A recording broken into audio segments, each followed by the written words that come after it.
Dev Bros adalah anak berandalan yang lebih memilih untuk hidup dengan segerombolan preman jalanan. Bagi saya, geng saya adalah keluarga saya. Geng saya memberikan rasa nyaman, mereka lebih baik daripada kedua orang tua saya. Keputusan Dev untuk menjadi seorang preman jalanan membuat ayah tiri Dev tak bisa berbuat apa-apa. Satu kali ayah tiri saya berbicara kepada saya. Kalau kamu mau pilih jalan hidup seperti ini, oke. Tapi ingat dua hal. Kamu jangan pernah berurusan dengan polisi. Dan kedua, kamu jangan sampai berantem dan masuk rumah sakit. Ingat ya?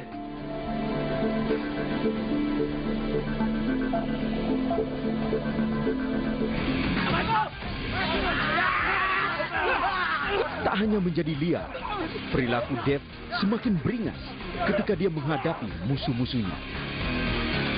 Ketika saya berkelahi dengan anggota geng lain, saya dapat melihat figur ayah tiri saya pada mereka,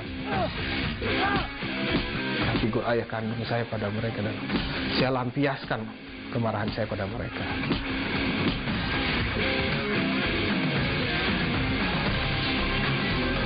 Saya terlahir sebagai seorang anak haram, dan bagi saya itu cukup berat.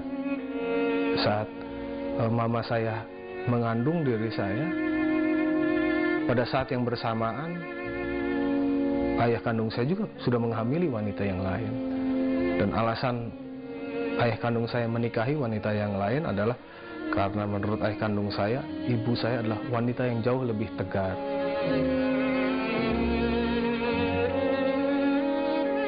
Bagi saya, ketika saya mengetahui hal itu, saya melihat bahwa ayah saya adalah seorang yang tidak bertanggung jawab, seorang pengecut. Bagai disambar petir di siang bolong, tiba-tiba ibu Dev memperkenalkan Dev dengan seorang laki-laki yang akan menjadi ayah tirinya.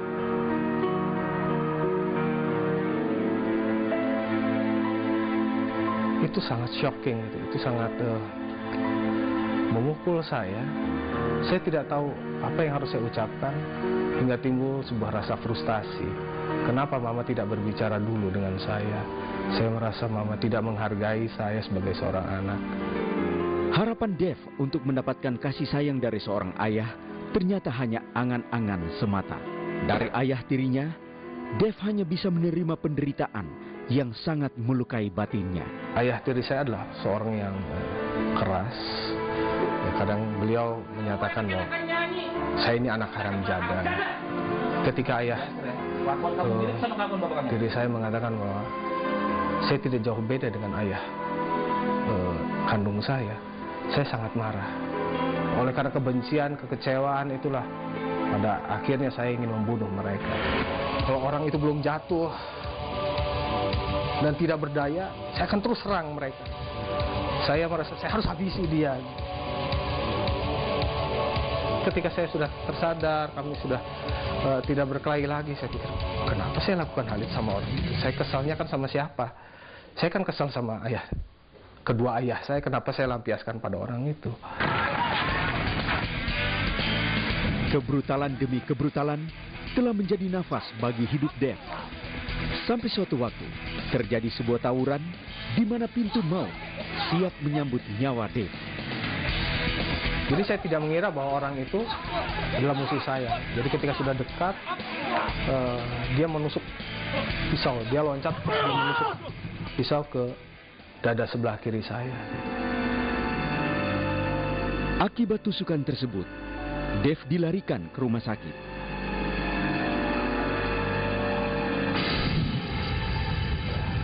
Saya melihat diri saya berada di tempat yang sangat gelap, dan saya diseret sebuah tempat yang seperti lautan api. Langsung saat itu seketika itu juga saya terkejut, dan saya bilang gitu, buset, jangan-jangan ini yang orang bilang tuh neraka gitu. Dan saya mulai ketakutan. Saya berseru-seru aja, Tuhan, Tuhan, kalau memang Tuhan itu ada, sungguh ada, tolonglah kasih kesempatan saya hidup. Jangan sampai mati sekarang nih. Kalau gua mati nih, buset, masuk neraka dah gua. Jangan mati sekarang. Saya mulai menyadari bahwa ada kehidupan sesudah kematian. Karena saya selama ini saya berpikir bahwa sesudah kematian ya udah tamat, nggak ada cerita lagi.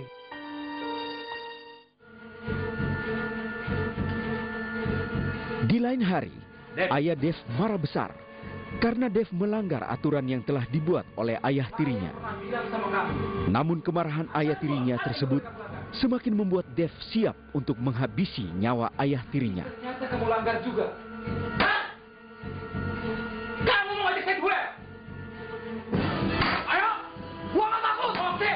Beliau lari pergi ke dapur, ambil senjata tajam, sedangkan saya lari ke kamar. Saya udah siap ladeni, dan saat itu langsung saya teringat gitu pada statement saya, awas kamu. Ketika umur 17, kamu nantang saya akan ladeni, tak bunuh kamu. Di situ saya bilang, oke lah, sekarang waktunya. Mama saya mendengar keributan itu dan akhirnya mama saya di tengah. Mama saya merintahkan saya keluar dari rumah. Hati Dev semakin hancur saat tak ada lagi yang mau menerima keberadaannya. Hanya kekecewaan dan keputusasaan yang melingkupi Dev saat itu. Saya sebenarnya mulai bertanya-tanya, kalau begitu apa artinya hidup ini? Kenapa saya ada di dunia ini? Cuman saya nggak tahu bagaimana saya bisa keluar dari lingkaran setan itu. Saya ingin berubah, tapi siapa yang percaya bahwa saya bisa berubah? Siapa yang mau mendampingi saya?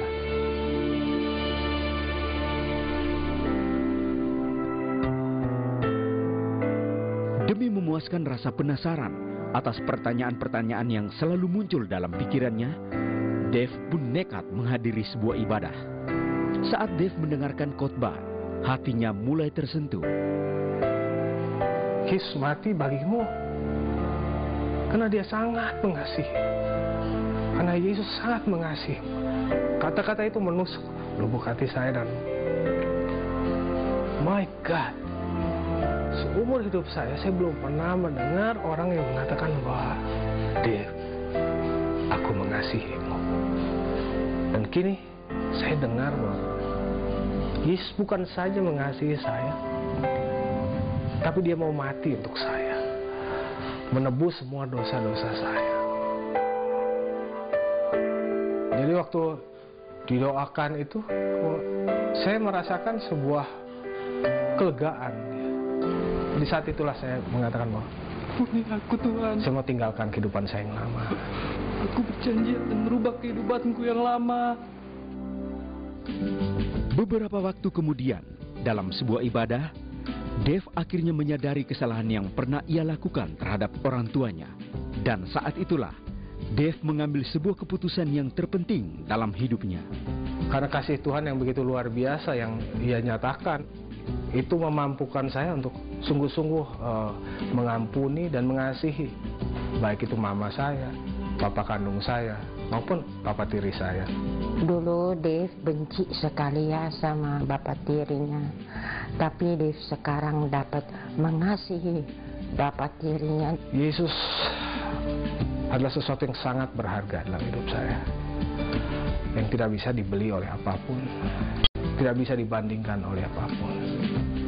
He is everything for my life.